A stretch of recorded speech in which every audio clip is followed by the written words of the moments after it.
que a primeira vez que uma pessoa ouve falar sobre pressão intracraniana, ela fala assim, nossa, mas para que isso serve?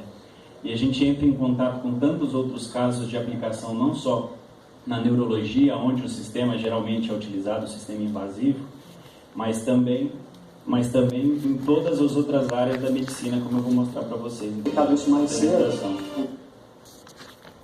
Bom, basicamente o princípio de funcionamento do nosso sensor, ele é um sensor mecânico que ele consegue capturar a expansão do crânio. Então aqui a gente tem uma animação de uma maneira muito mais aumentada, que mostra o crânio expandindo a cada batimento do coração. Então nós temos o movimento da expansão do crânio. Com o nosso sensor, ele capta essa informação e aí com essa informação ele revela a curva da PIC de uma forma não invasiva. E essa forma da PIC, que valor é esse? Que parâmetro médico, como é que eu posso utilizar isso no dia a dia? A gente precisa primeiro lembrar que se esse sinal for acessível a todos e com a importância que ele tem para os médicos hoje só dentro de uma UTI, se a gente conseguir expandir o uso, a gente cria um novo sinal vital. E esse sinal vital ele chega no século da neurociência. Para quem não sabe, os sinais vitais básicos são 4. Pressão arterial, frequência cardíaca, temperatura, frequência respiratória. Falo muito do 5º sinal vital, que é a dor. E na área de oncologia, falo do 6º sinal vital, que é o sofrimento. Então a nossa missão é trazer um novo sinal vital, que nenhum deles monitora comportamentos da neurofisiologia. E com o nosso sistema a gente quer buscar ter esse sinal vital para levar mais informação para os médicos e, por consequência, para os pacientes. Bom, então o pulso, a pressão intracraniana, a PIC, de maneira não invasiva, a invasiva, além dela dar a morfologia, ela também tem um número absoluto. A nossa, ela revela o pulso, como essa vibração eu consigo, de acordo com conforme o meu coração bate, com a batida do coração, ele expande as artérias dentro da cabeça e com essa expansão das artérias você tem um aumento do conteúdo volumétrico. Com isso, de acordo com essa vibração, a cada batida do coração, eu tenho basicamente dois pulsos característicos. E a gente sabe que com essa curva da PIC eu consigo tirar mais de 50 parâmetros, mas para classificar para você, para ficar fácil o entendimento, eu tenho duas curvas. Uma curva que a gente considera uma curva normal, onde eu tenho os 3 picos principais, P1, P2 e P3. Quando eles são decrescentes, isso quer dizer que o paciente ele tem uma complacência cerebral boa. Quando esse primeiro pulso é menor do que o segundo, a gente fala que o paciente está com uma baixa complacência cerebral. Tudo bem, Rodrigo, mas aonde é utilizado? Quem analisa essa questão da complacência cerebral hoje são só os neurologistas, porque atualmente são os únicos que têm condição de acessar essa informação furando a cabeça. Você não vai pegar, por exemplo, para pacientes com doenças hepáticas e falar, beleza, você tem um problema, mas que não é na sua cabeça, eu vou furar a sua cabeça para saber a sua condição. Nenhum paciente. E mesmo no caso da neurologia, pouquíssimos médicos acessam essa informação porque ela é muito arriscada, ela pode trazer muitos danos para o paciente. Então, com a nossa solução, a gente pode não só monitorar a pressão intracraniana nas áreas de neurologia, neurocirurgia e monitorizações em UTI, que hoje são as mais comuns, mas a gente também vai poder acessar outras áreas. E outras áreas que, no âmbito da pesquisa, tem uma necessidade, uma carência muito grande por entender a maneira que o nosso cérebro, o nosso sistema nervoso, recebe essa quantidade de sangue, porque se eu tiver uma baixa complacência cerebral, eu vou deixar de levar oxigênio para as minhas células neuronais e elas vão começar a morrer. E isso pode acontecer por diversos motivos. Seja um trauma crânioencefálico por um acidente de trânsito, seja um acidente vascular cerebral e assim por diante. Mas como isso tudo começou? Tudo começou com o cientista Sérgio Mascarenhas, que é avô da Yara. Ele é um cientista renomado, físico, muito importante. E em 2006 ele vinha sofrendo com alguns problemas de perda de memória, uns sintomas como se fosse demência, e ele começou a procurar bons médicos, e esses bons médicos não deram o diagnóstico correto, falaram que ele tinha demência, Alzheimer, Parkinson, e esses sintomas que são de acordo com essas doenças, só aconteceram porque ele estava com uma hidrocefalia de pressão normal, que é um acúmulo de líquido dentro do cérebro. E quando ele teve esse problema, qual foi o tratamento? Quando os médicos descobriram que o que ele tinha era uma hidrocefalia, o tratamento foi simples. Você fura a cabeça, coloca um sensor invasivo para monitorar, coloca uma válvula shunt, que é uma válvula que abre e fecha quando a pressão ultrapassa um certo valor, e com isso quando você abre essa válvula, o líquor desce e a pressão volta ao normal. Ele tem essa válvula até hoje, já faz 13 anos que ele colocou essa válvula, até hoje nunca deu problema, e geralmente é uma das principais causas de reincidência quando a válvula dá um problema. Mas ele perguntou para o médico, poxa, mas não existe uma forma não invasiva de fazer isso? Então, sei lá, talvez através do crânio. Aí os médicos falaram, não, existe uma doutrina de Monroe Kelly, que fala que o crânio ele é inexpansível, você não consegue expandir, ele é muito rígido. E aí o professor deu uma risada e falou, não, tudo bem, eu sei que o crânio ele é rígido, mas nenhum material é indeformável. Todos os materiais, seja o diamante ou mesmo o átomo, você consegue comprimir. Então eu tenho certeza que eu consigo medir isso através da expansão do crânio. E foi o que ele fez. Ele fez um experimento muito simples. Ele colocou um strain gauge colado na cabeça de um crânio, colocou uma bexiga dentro do crânio, inflou essa bexiga e com isso ele provou que através de uma relação inclusive linear com a baixíssima esterese, que conforme ele aumentava a expansão do crânio, o strain gauge deformava. Então ele falou, beleza, dessa maneira eu sei que eu consigo capturar essa expansão do crânio. E a partir daí, essa foi a maior sacada. Ele foi até a Alemanha, a gente escreveu um artigo quebrando a doutrina Monroe Kelly, isso causou um impacto muito grande na área médica, porque as pessoas respeitam, a doutrina ela fala muito mais do que isso, mas essa informação já mostra que a gente consegue ter acesso a informações que antigamente só furando a cabeça você conseguiria acessar.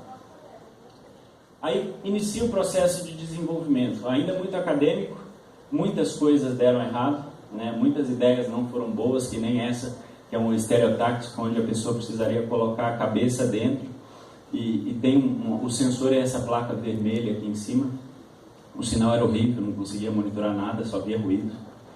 E então, a partir daí, a gente começou a desenvolver, nosso maior desafio era aumentar a sensibilidade do sensor, para desenvolver um design diferente, sensores cada vez menores que possam ser usados não só em adultos, mas também em crianças, em recém-nascido. Recém-nascido para a gente ainda é uma dificuldade, porque a criança tem um perímetro muito pequeno.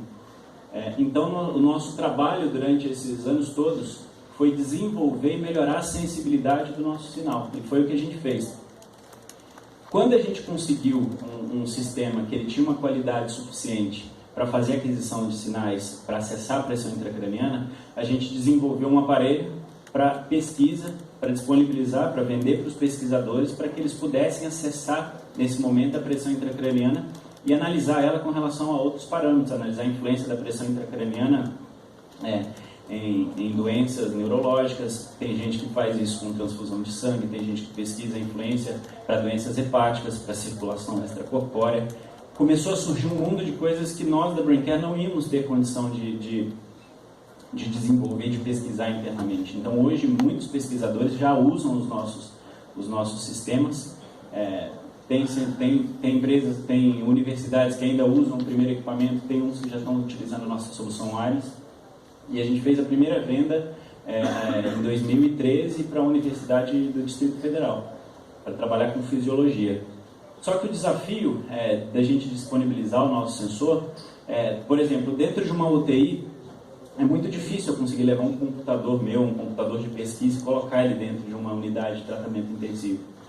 Com isso a gente precisou desenvolver monitores, porque os monitores do mercado também, você não consegue colocar um pendrive lá e pegar o raw data, que a gente chama, que são aqueles dados contínuos, para analisar a morfologia. Então a gente precisou desenvolver, de fato, monitores multiparamétricos para que atendessem e recebessem os sinais dos nossos sensores. Beleza. Com isso, a maioria das perguntas que chegavam para a gente, tá, legal, você desenvolveu um sensor não invasivo, e você disse que você mede a mesma coisa que o invasivo. Aí eu respondo, a gente não mede, a gente monitora, porque a gente não tem um sinal absoluto, eu não sei a pressão absoluta que está dentro do crânio. mas só a morfologia da curva, ela já nos dá uma resposta. E aí nós fomos para Portugal, a gente passou 30 dias no Hospital São João, fazendo uma comparação do método invasivo com o não invasivo. E a gente, no meio do treinamento com os enfermeiros e com os médicos responsáveis, uma das enfermeiras bateu no meu ombro e falou assim: olha, Rodrigo, eu não acredito que o seu método funciona. E eu falei, por quê? Ele falou, ele é muito simples, como que ninguém nunca pensou nisso até hoje? Aí eu falei, eu me faço essa pergunta todos os dias. Ela falou, não, mas não funciona, eu não acredito, desculpa, não fique chateado comigo. Eu falei, não, tudo bem. A gente está aqui para fazer uma pesquisa de comparação do método invasivo com o não invasivo. E naquele dia, foi o dia do treinamento onde a gente começou a fazer a monitorização dos pacientes. Então essa foto foi a primeira foto tirada no mundo, onde a gente tem a comparação do método invasivo com o método não invasivo, analisando a morfologia. E vocês podem ver que a similaridade dos dois sinais, ela é muito grande. E aí aconteceu que a mesma portuguesa bateu no meu ombro e falou assim, agora eu quero que você me responda uma coisa. Quero que você identifique para mim qual que é o sensor invasivo e qual que é o sensor não invasivo. E aí eu olhei para a cara dela e falei, bom, se você não está conseguindo identificar qual é, você que é especialista, você que é enfermeira, isso quer dizer que você está vendo que os dois são muito parecidos. E eu tirando a foto, eu não tinha nem percebido que tinha aparecido o meu rosto aqui, porque a claridade estava muito grande. E aí eu tirei essa foto. Essa foto foi o primeiro sorriso que ela deu quando ela percebeu que de fato o nosso sistema estava monitorando de uma maneira não invasiva. E isso foi muito forte para a gente, porque de fato foi a primeira vez que a gente estava conseguindo não só provar, mas enxergar também que as duas ondas eram extremamente parecidas. Com isso a gente continuou o projeto lá em Portugal para fazer a comparação dos sinais. Então esses aqui é um vídeo que a gente gravou comparando os dois métodos. Voltamos de lá com o desafio de melhorar a usabilidade do sistema, porque era um sistema que você precisava colocar uma fita elástica, ele pressionava muito a cabeça. Então nós desenvolvemos esse sistema com uma cremalheira que é muito mais fácil, muito mais simples de posicionar. Desenvolvemos também um monitor de sinais vitais mais complexo, agora com a Anvisa, para conseguir não só trabalhar com pesquisa no Brasil, mas também trabalhar com clínica. Então, nosso sensor não funciona só no nosso monitor, mas ele funciona nos monitores do mercado também. Beleza. Agora, como é que a gente vai impactar 1 bilhão de pessoas? Por que essa pergunta? Essa pergunta ela nos foi feita em 2017, quando nós fomos selecionados entre 500 empresas no mundo que submeteram projetos. Nós fomos escolhidos entre as 7 startups que a Singularity acreditou que podem impactar 1 bilhão de pessoas em menos de 10 anos. E aí, quando nós fomos para a Singularity, passamos 3 meses lá em um processo de aceleração, e 6 meses depois, o Plínio e o Gustavo voltaram lá nos Estados Unidos para fazer outras apresentações, e eles voltaram com um desafio. Eles chegaram para mim e falaram assim, Rodrigo, nós temos um evento que vai acontecer daqui 2 meses no Vale do Silício. É o Exponential Medicine. A gente gostaria muito de levar uma solução wireless para lá. Vamos fazer? 2 meses. Fiquei desesperado, né? Porque a gente já tinha a ideia de fazer o desenvolvimento de um sistema wireless desde a primeira reunião que eu fiz com o professor Sérgio, que ele queria usar. Isso em 2010, ele queria usar Zigbee, ele queria fazer muitas coisas. E aí, em 2 meses, a gente precisou trabalhar de uma maneira muito assertiva. A gente já tinha a sensibilidade do sensor, e o que a gente precisava fazer era simplesmente miniaturizar tudo que estava dentro do monitor para o próprio sensor. Então, nós trabalhamos muito com impressão 3D, isso acelerou demais o nosso processo de desenvolvimento. Foi com ela que a gente conseguiu, de uma maneira um pouco mais profissional, embarcar toda a tecnologia. Essa foto aqui é a foto da véspera da viagem, a gente testando e a mesa de uma maneira super organizada, o Helder testando todos os sensores. Desenvolvemos um aplicativo Android em 2 semanas, onde dentro desses 2 meses a gente desenvolveu todo o protocolo de comunicação e a eletrônica com bateria. Aqui é uma comparação do tamanho dos 3 sensores. E essa aqui foi a nossa missão cumprida, onde em novembro, dia 3 de novembro, na primeira semana, a gente foi a San Diego e apresentamos a nossa completa solução com monitores, sensores com fio e os protótipos. A ideia foi muito boa, foi muito bem aceita, todo mundo ficou muito entusiasmado e eu, inclusive, perdi até a vontade de continuar trabalhando nos outros sistemas, porque era muito mais fácil usar a solução wireless. Então, nós desenvolvemos durante alguns meses, 3 meses, nós trabalhamos no desenvolvimento da solução. Continuamos trabalhando com tecnologia de impressão 3D, que barateou muito o processo de desenvolvimento, não só em custo, mas em prazo. Trabalhamos na sensibilidade do sensor, o peso do sensor também era uma coisa importante, então esse sensor pesa 85 gramas. Por sinal, a gente vai fazer não vou ter tempo para fazer uma demo aqui, a gente vai fazer uma demo depois, no final do dia. Trabalhamos na parte elétrica, em todos os ensaios. Como é um equipamento médico, precisa ser certificado, então a gente foi até um laboratório, fizemos todos os ensaios de segurança elétrica, compatibilidade eletromagnética. Desenvolvemos um sistema, como o nosso sensor é único, o sistema para testar ele também não existe no mercado. Então a gente desenvolveu um sistema com precisão subnanométrica de precisão, onde você configura a movimentação que ele vai fazer, ele cria essa movimentação para o sensor ser testado. Com isso a gente também criou uma sala para testes e calibração de todos os sensores. Então, essa sala tem controle de temperatura, ensaios controlados remotamente. Todos os nossos sensores saem calibrados para o comportamento de um ser igual ao outro. Com isso a gente criou a especificação de todos os sensores. Beleza, agora eu tenho, já desenhei, tenho todas as minhas especificações. É um produto médico, então ele precisa funcionar 24 horas por semana. 24 horas, 7 dias por semana. Ele tem outros sensores dentro para saber a qualidade da monitorização. Então, se a pessoa movimentar, se a pessoa espirrar, se a pessoa tossir, se ela cair, o sensor consegue capturar isso. Para funcionar nos monitores do mercado, a gente também desenvolveu uma solução que é um receptor, que ele consegue pegar o sinal. O sensor ele pega o sinal analógico, converte para digital e manda para a nuvem. Mas quando eu quero enviar essa informação para o monitor, eu preciso receber do sensor essa informação digital, transformar ela em analógica e jogar para os monitores. Então a gente desenvolveu essa solução. O aplicativo na nossa solução ele serve como um gateway que envia todas as informações para a nuvem. Então nós desenvolvemos hoje um aplicativo para Android e estamos desenvolvendo para iOS. Desenvolvemos também um docking station para carregamento da bateria. Eu não comentei no sensor, mas o sensor ele tem 2 baterias, uma interna e outra externa, para fazer a troca, para ter essa autonomia de uso. Conseguimos em março desse ano o registro pela Anvisa para conseguir comercializar a nossa solução sem fio. Aqui um pouco das fotos da produção, o processo de injeção das peças, agora não mais em 3D. Aqui uma foto, a próxima foto ela é mais importante. A felicidade de toda a equipe no lançamento do primeiro lote da solução wireless.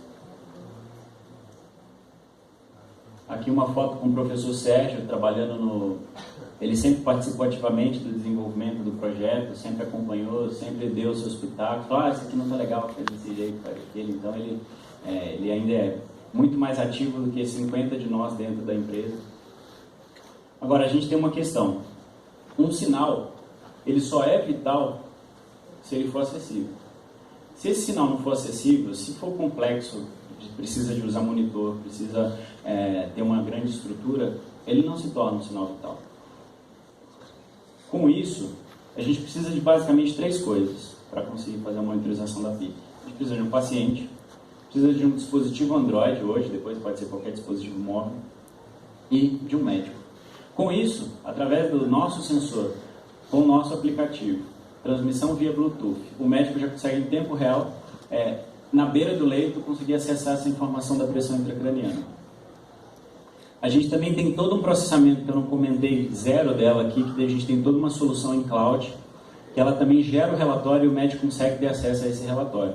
Com isso, ele auxilia no diagnóstico e acompanha no tratamento para alcançar o maior número de pessoas no menor tempo. Eu vou passar por conta do tempo, depois eu posso mostrar para quem tiver interesse a nossa arquitetura.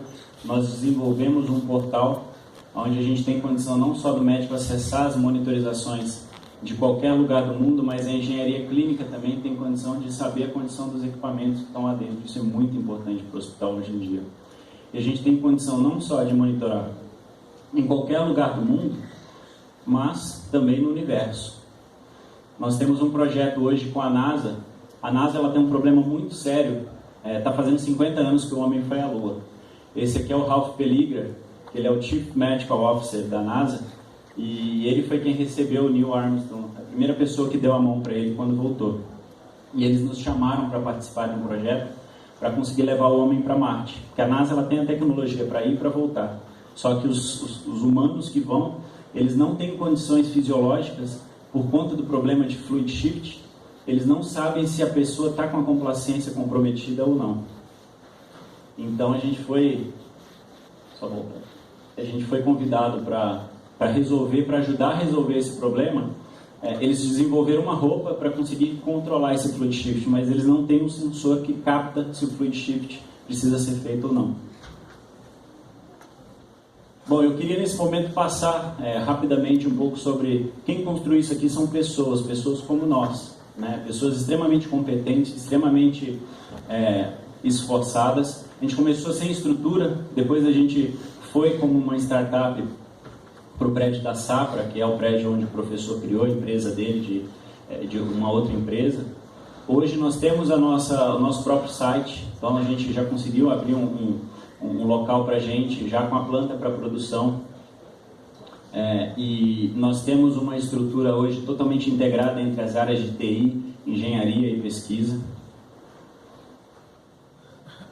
E eu queria nesse momento fazer uma homenagem aos desenvolvedores, que poderiam ser cada um de vocês aqui, que são essas pessoas que são responsáveis por transformar esse sonho do professor em realidade.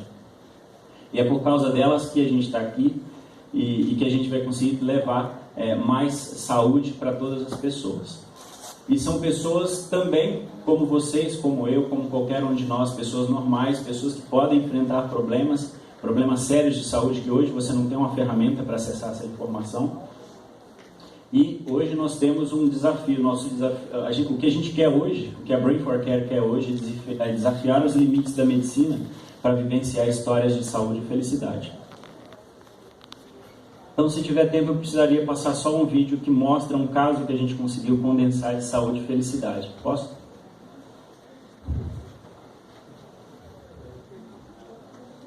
Três minutos.